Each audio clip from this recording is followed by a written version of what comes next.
Hey everybody, welcome to week number 3, where we're going to be talking about anger and difficult emotion in general, but particularly anger. And I apologize right off the bat for this coming in so late. My internet was down all day long. We couldn't figure out what in the world was going on. And then the Comcast people came out and we realized that my son, who decided he wanted to plant a huge garden, yesterday went out and dug up part of the yard and he cut the cable. So I now have internet because they came over late to fix it. Yeah, so I apologize. So why anger? Why are we talking about anger? Why the podcast by Tara Brach, Responding, Not Reacting to Anger, and Audre Lorde's phenomenal essay, The Uses of Anger.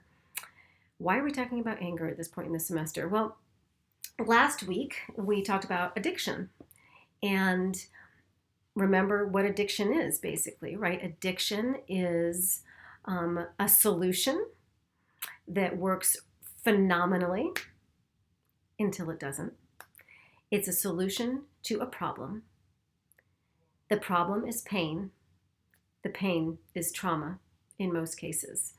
So the solution to addiction is not shaming and punishing somebody, but rather cultivating an understanding of how the traumatized brain works, how the brain of someone with unmet needs functions, how the addicted brain starts to become wired, and what we can do from the ground level up to help and rehabilitate addicts rather than shame and demonize them and pathologize them.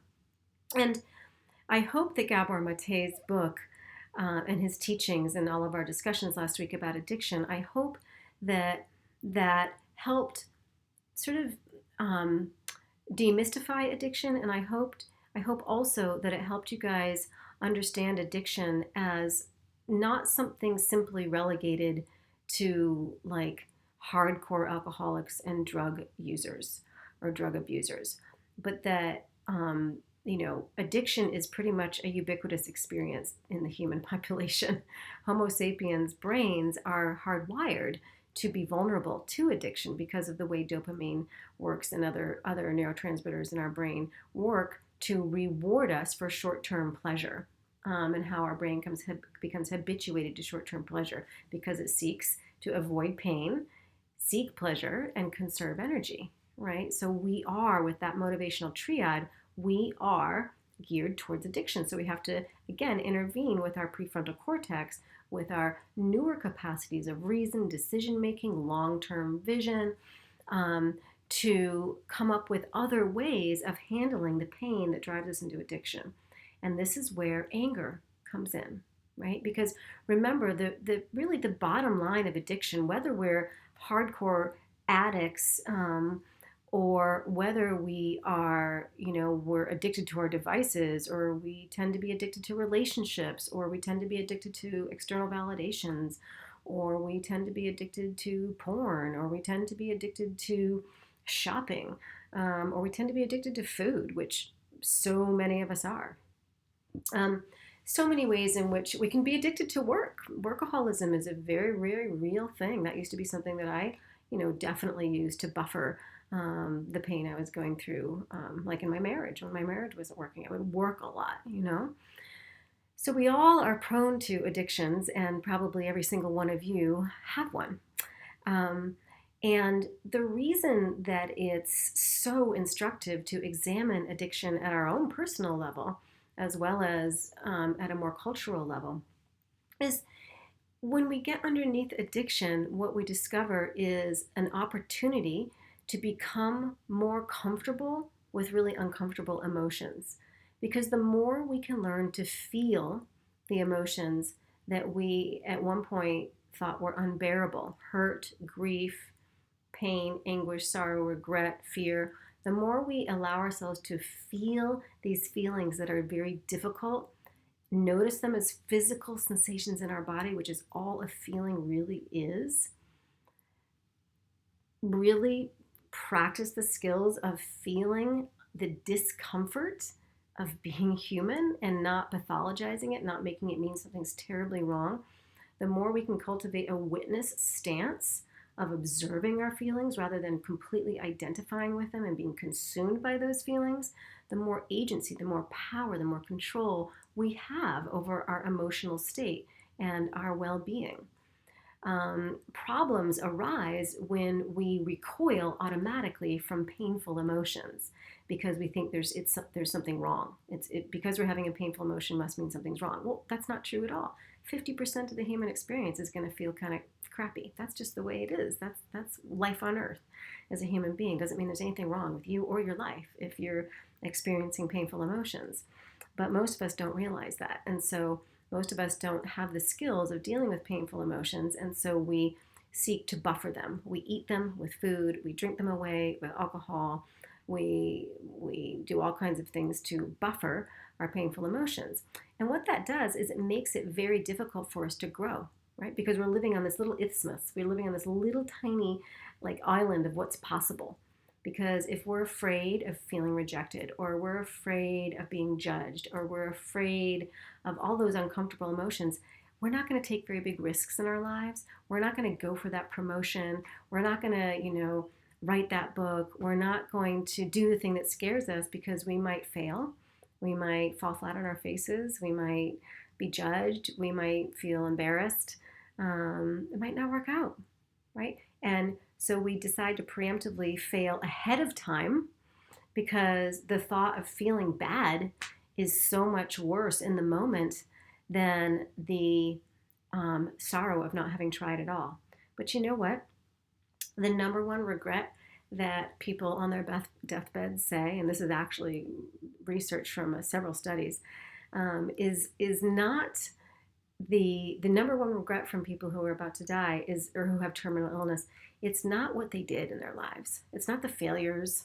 It's not the divorces. It's not the the bankruptcies. It's not the failed businesses. It's not the mistakes they made. It's the things they never tried. The things they never tried because they were too afraid to, for whatever reason. But that reason is usually fear of a feeling they don't want to feel. Failure, regret, remorse, rejection, humiliation, being judged, etc., right?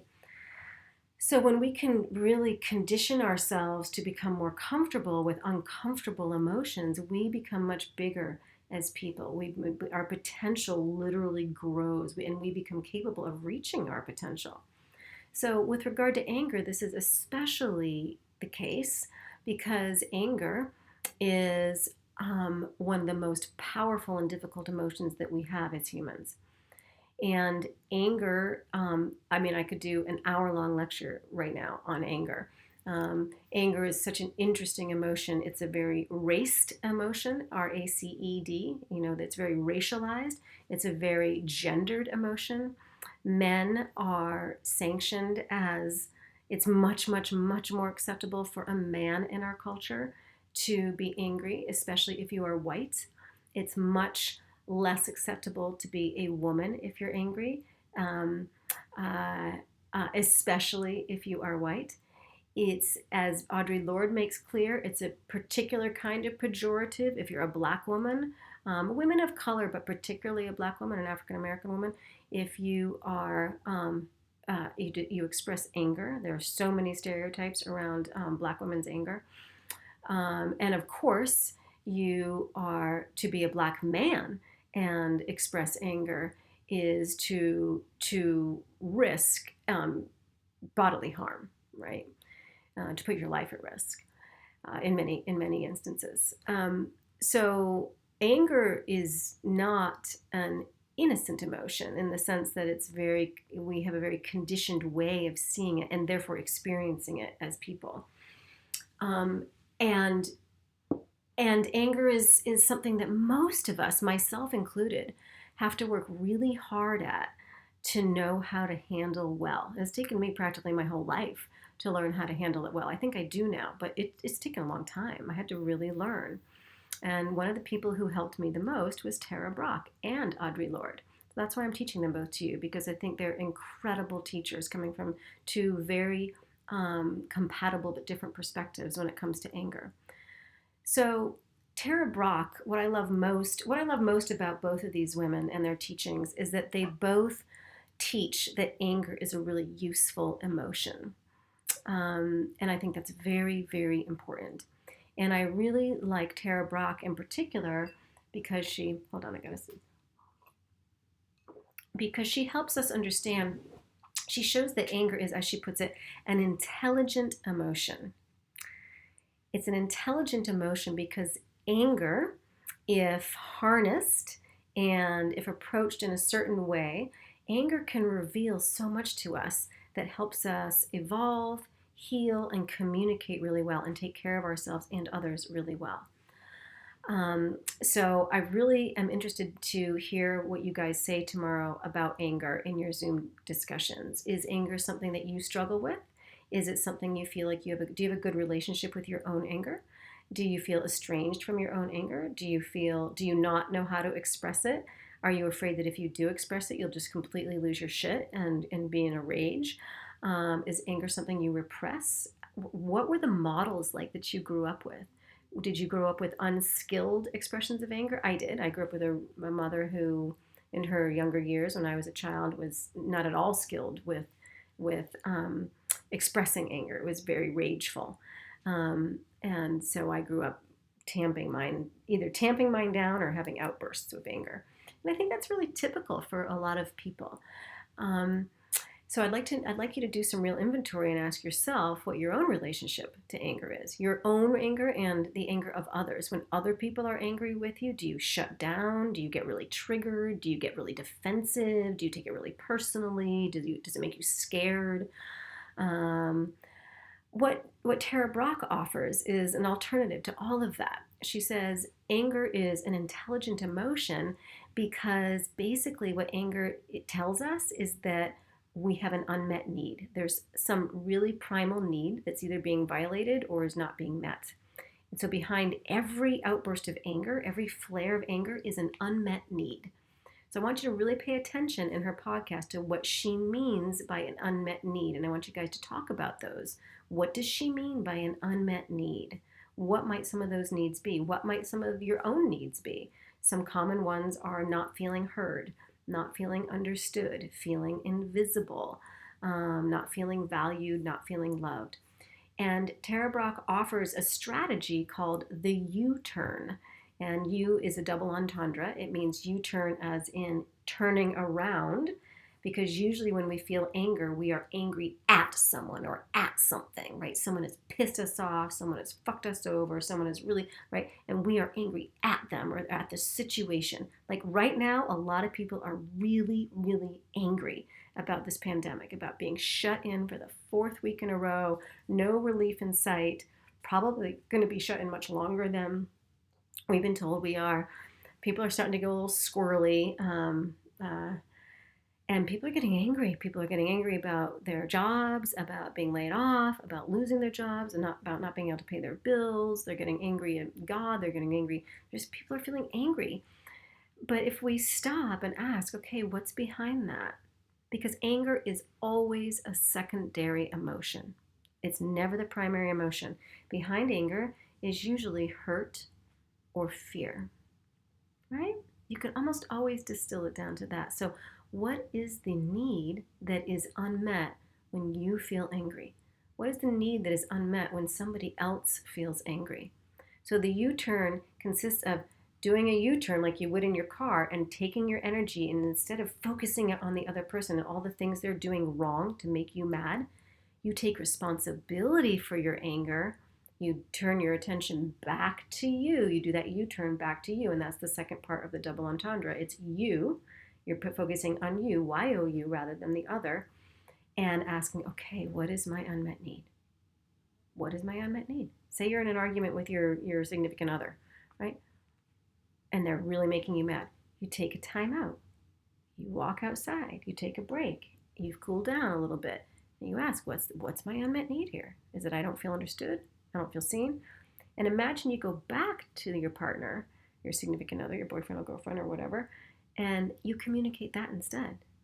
Hey, you know, John, I feel really upset right now because when you said da da da da da, I I I am feeling like unvalued. I'm feeling unvalued. Like that's the need. The need I have is to feel valued. And when you say that, I am feeling unvalued, right? That's so much more like invitational. It's so much more loving. It's so much more invitational. It's so much more accountable than just blaming someone else for doing things wrong. Because you can't control other people, but you can control how you feel about things and how you respond. So that would be responding to anger rather than reacting. And that's just one of many, many, many examples and concepts that Tara Brach teaches. So I'm excited to hear what you guys have to say about that. Now, Audre Lorde, I think reading Tara Brach before reading Audre Lorde is really helpful because it primes us to hear even more clearly what Audre Lorde is saying. Not that we need a white woman to translate Audre Lorde's essay, and I certainly don't mean to be suggesting that or setting it up in that way. But I think this contemporary vantage point that Tara Brach offers of she's a psychotherapist, and this strategy she offers that's very simple, right? Behind anger is an unmet need. Well, Audre Lorde's utterly reasonable indignation and anger that she felt as a Black feminist civil rights activist, writer, poet, author, academic. She is a highly decorated academic. She's got several honorary doctorates from all around the world. One of our most brilliant thinkers and writers, an absolute, icon of the civil rights movement.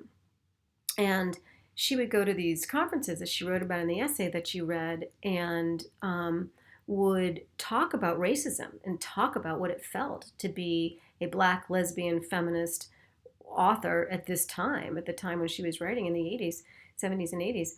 And she would, and I guess the essay we read was from 86, I believe. And she would talk about, what it felt like to be a woman who was just rendered invisible. And she would talk about, and she would speak with passion, and she would speak with truth. And then she would have these white women come up to her at the end of the conference and say, I think your message would be, I think people would understand it better if you just would tone it down, like if you didn't get so angry. And then she wrote about her anger about that, right? And it's a fascinating and really important essay because, again, if you think about what's going on behind Audre Lorde's anger, any person who is angry about the racial injustice they feel just walking through life and having to live as a person who feels constantly erased and demonized and because of the color of their skin, that's angry making. And what's the unmet need? To feel belonging, to feel worthy, to feel equal, to feel seen, to feel safe.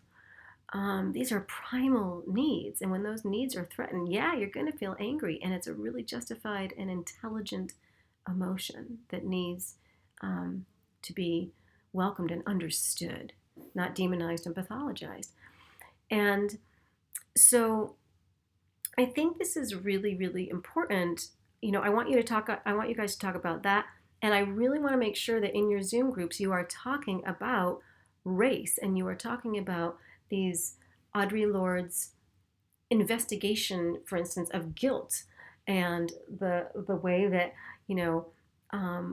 white people can often feel like, this white person's guilt.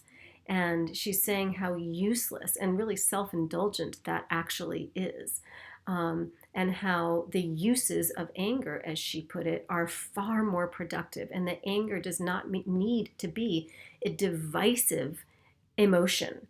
Anger can be a unifying emotion, right? Anger can be an expression that invites understanding and invites compassion and invites problem solving. But in order for that to be so, we need to understand that behind anger is a violation of basic human dignity. And so her essay is brilliant in its nuance. And so I want really you guys in your Zoom groups tomorrow, we're going to definitely grade you in part on, are you talking about Audre Lorde's essay? Because every time I have taught these essays together in my lecture classes or my small seminars, and sometimes I have students do presentations, almost all the time, students will talk about these two essays without mentioning race at all. Until halfway through the class, I say, hey guys, why do you think it is that you read an essay explicitly about anger and racism and nobody's talking about race? Why do you think that is? And that's when the discussion gets really, really good. So I'm not going to be able to say that to you guys tomorrow in your Zoom calls, so I'm saying it now. Why is it uncomfortable? Why is it so uncomfortable to talk about race? I want you to talk about it even though it's uncomfortable. I want you to talk about anger. I want you to talk about the anger of injustice. Because after this, next week we're going to be watching 13th. You're going to be watching 13th the end of this week, beginning of next week, which is extraordinary. And I want to really talk about racial injustice. I want to talk about the state of our country. I want to talk about the inequities we live with all the time. I want to talk about racism on the ISU campus and what happened with Black Homecoming last year, which was just fucking ridiculous. I want to talk about your lives and what it's like. What do you guys experience? And I want you to give yourselves permission to be messy, to not always say things exactly the right way, but try your best. And I also want to say this, that every single person is racist in this country. Every person, because we live in a racist culture still. And you can't, doesn't matter what color you are, what race you are, you can't grow up in this country and be halfway sentient and escape the racist conditioning we live steeped in every single day. There's a difference, however, between being conscious and intentional and really working hard to undo that conditioning daily versus somebody who just doesn't give a shit. And the only people who don't give a shit are the people who can afford to, which is to say usually white privileged people. So I really invite everybody on these Zoom calls to not excuse yourself. Doesn't matter who you are, this conversation is relevant to you. Racism is not a Black issue, right? Racism is all of our problem. It's a problem for all of us, and we all experience it differently from different perspectives and subjectivities, but it is a problem for all of us. It is our problem. Our problem. It's never their problem, whoever the there is from where you're sitting. It's always our problem. And if we can understand anger as primarily an emotion of unmet needs, we can do so much better when it comes to really solving the problem of social injustice and institutionalized discrimination and oppression. And that's why we're talking about anger, because anger is the primary emotion that you feel when you're discriminated against, when you feel oppressed, when you feel violated just because of your gender or your race or your class or your ethnicity, right? It is, and I know that as a woman, I can't say, I certainly don't know what it feels like to experience racism, but I certainly know what it feels like to experience straight up sexism. As a woman in academia who has to prove herself 25 times over to get the same consideration as men who have lesser qualifications, I mean, we do this all the time. For women of color, it's 10 times as hard, 50 times as hard. So nobody's excused from this conversation, okay, guys? I'm eager to hear what you have to say tomorrow and how this all lands with you and what you have to say about those essays. And I invite you, too, to show up to the Zoom call on Thursday. The 2 calls ago, there were several people, a whole handful, like we had a whole classroom of people, and that was fantastic. Last week, there were only 3 people. So I would love to see more of you. And I hope you're all doing okay. I know we're getting to a pretty squirrely point right now. So I'm thinking of you all, and I hope you're doing okay. All right. And again, I apologize. This is posted so late. There's nothing I could do about it, though. Okay. Good night.